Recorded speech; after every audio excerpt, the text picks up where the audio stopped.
Commissioner sir, నేను వాళ్ళిద్దరి ద్వారా కమిషనర్ గారిని శృతిగా అడుగుతున్నాను. పోయిన మీటింగ్లో ఇక్కడ ఉన్న సభ్యులు కొంతమంది పేర్లు అవసరం లేదు నాకు. చైర్మన్ ద్వారా మళ్ళీ చెప్తున్నాను, సాయినాథ్ కాంపౌండ్ శ్రీరాములపేటలో ఈ బిల్డింగ్లు కట్టడం జరిగింది. సభ్యులు కూడా అవసరం, ఆ వార్డు నాదైనా కూడా వేరే సభ్యులు అడగడం కూడా నాకు పెద్ద ఆశ్చర్యం వేసింది. ఎందుకంటే ఎలక్షన్లలో మేము పట్టించుకోలేదు, అది చూడలేదు. కానీ గతంలో అది బిల్డింగ్ కట్టేది లోపలి కట్టినారు. సభ్యులు స్వయాన కౌన్సిల్ సాక్షిగా మన ఎమ్మెల్యే గారి ద్వారా, మన వరదరాజన్న ద్వారా ఇది వెనక్కు బ్యాక్ జరిగినారు.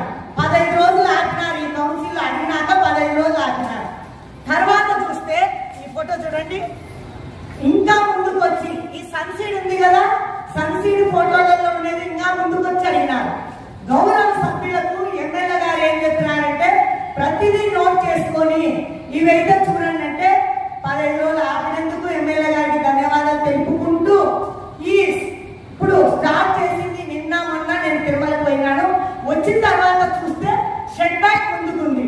ఇది నా వాటే, ఎవరో వాడి కాదు, నా వాటే. గతంలో ఇది ముందుకు సన్సీడ్ చేసి సాయినాథ్ కాంపౌండ్ 9 రోజులు ఏ విధంగా అనుమతించినారు, ఏ విధంగా కట్టారు. కౌన్సిల్ అనేమో ఎమ్మెల్యే గారు అధికారులకు మీరు లంచాలు తీసుకోవద్దు, మీరు వెంకటేశ్వర స్వామి సాక్షిగా, మీ బిడ్డల సాక్షిగా అని పెద్దాన్ని చెప్తారు. అధికారులు ఎవరు మాట్లాడుకుంటున్నారో ఏమో తెలియదు, కానీ ఈ సెట్ బ్యాక్ నుంచి పనులు చూడండి, మీరే చూడండి. ఈ కౌన్సిల్ లో పోయిన నెల మాట్లాడితే బ్యాక్ సైడ్ ఉంది, ఇప్పుడు సన్సీడ్ ముందుకు వచ్చింది. సన్సీడ్ ముందుకు వచ్చి పనులు కూడా జరుగుతున్నాయి.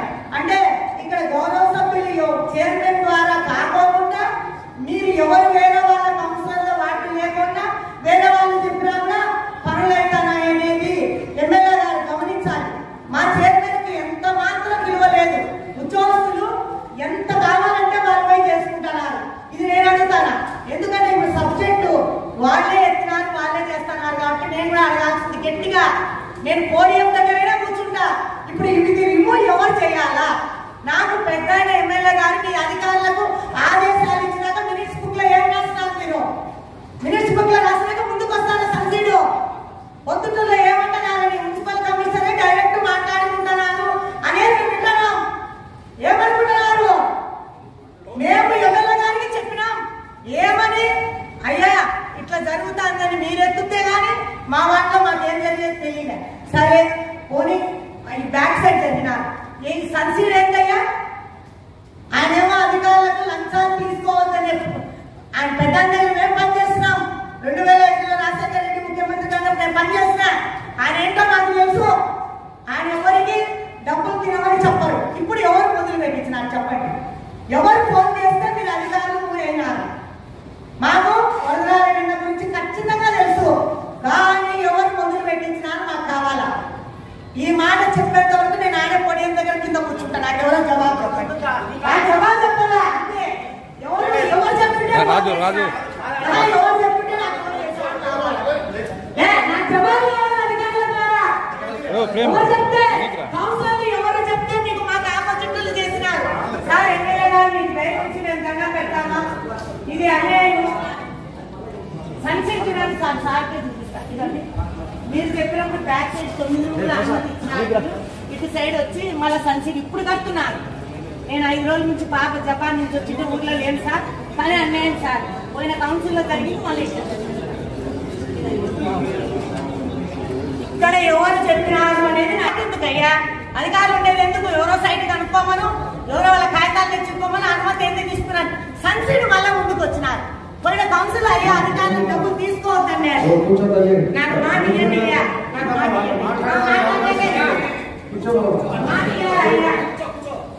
ఎవరైనా సైట్ చూడు ఏం ఉన్నా అట్లా చెప్పాలి కదా. అందరూ సంజాయిషి అంత గట్టిగా అందరూ సాటి నువ్వు దానికి సమాధానం చెప్పి ఎవరు కట్టాడండి? తెలంగాణ శ్రీనివాసులు అతను ప్లాన్ చేసుకున్నాడు సార్. ప్లాన్ విధంగా పార్కింగ్ వదిలేని చోట ఏదైతే ఉందో అది తీసేసి మిగతాది కట్టుకోండి అని చెప్పడం జరిగింది సార్. వాళ్ళు చెప్పిన వెంటనే 15 రోజులు 12 రోజులు ఆపారు సార్. ఈ 2 రోజులు అంటే నేను మొదలు పెడితే మేడం గారు ఫోన్ చేసి ప్రతిరోజు చూస్తే 7:30 ప్లానింగ్ ప్రకారం తప్పకుండా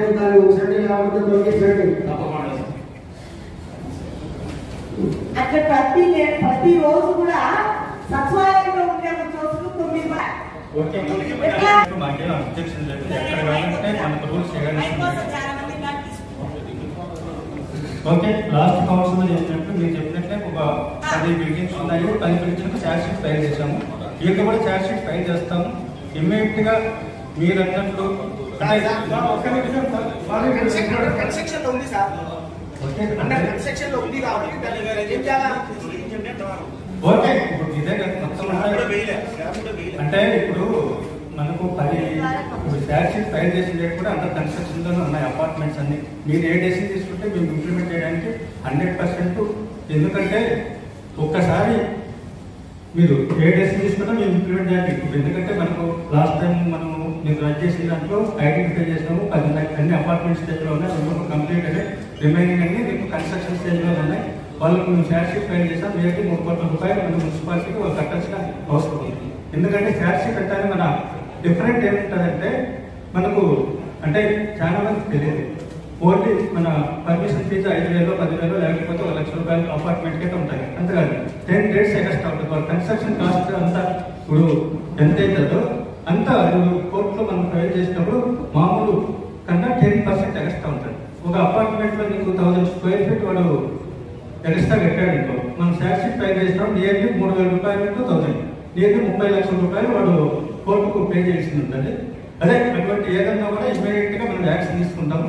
దాని గురించి నో ప్రాబ్లం. చెప్పేది ఏమంటే సార్ కట్టిన తర్వాత రిమూవ్ చేయలేము. కోర్టులో వారికి పెనాల్టీ వేస్తామంటారు. ఇట్లా అందరూ చెప్తారు. ఓకే అంటే మీ గురించి కాదు, దీని గురించి మీరు చెప్పండి. చేసుకోండి, వాళ్ళకి ఎక్కువ పెనాల్టీ కట్టించుకోండి, ఏం అవసరం లేదు. ఇప్పుడు జరిగేటన్నా కట్టడి చేస్తాము.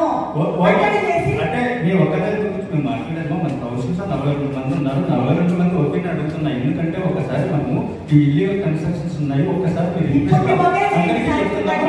ఇప్పుడు ఏ డెసిషన్ తీసుకుంటే మేము ఇంప్లిమెంట్ చేయడానికి రెడీగా ఉన్నాం. అంటే మనకి ఏదైతే ఏం లేదు.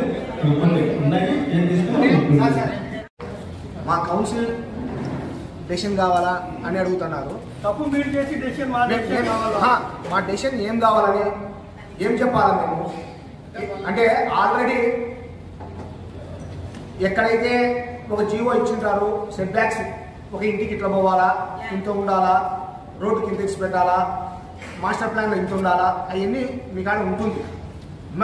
మా ద్వారా మీకు ఏం కావాలని, మా డెసిషన్ ఏం కావాలా మాకు అర్థం కానిది. మీరు డెసిషన్ చెప్తే దాని ప్రకారం మేము ఫాలో అవుతాం అంటున్నారే. మేము ఏం డెసిషన్ చెప్పాలా మీకు? అంటే వైలేషన్స్ జరిగినాయి. ఒకవేళ అటువంటి ఉన్నా కూడా మేము తీసుకోవడానికి యాక్షన్ తీసుకోవడానికి రెడీ ఉన్నాము. ఆ విషయం మీకు చెప్తా ఉన్నాము. అదిగా సార్ దాని గురించి చెప్తాను. నేను డెసిషన్ కావాలా, మీ డెసిషన్ కౌన్సిల్ డెసిషన్ కావాలా అని చెప్తానంటే ఆ డెసిషన్ ఏం చెప్పాలి?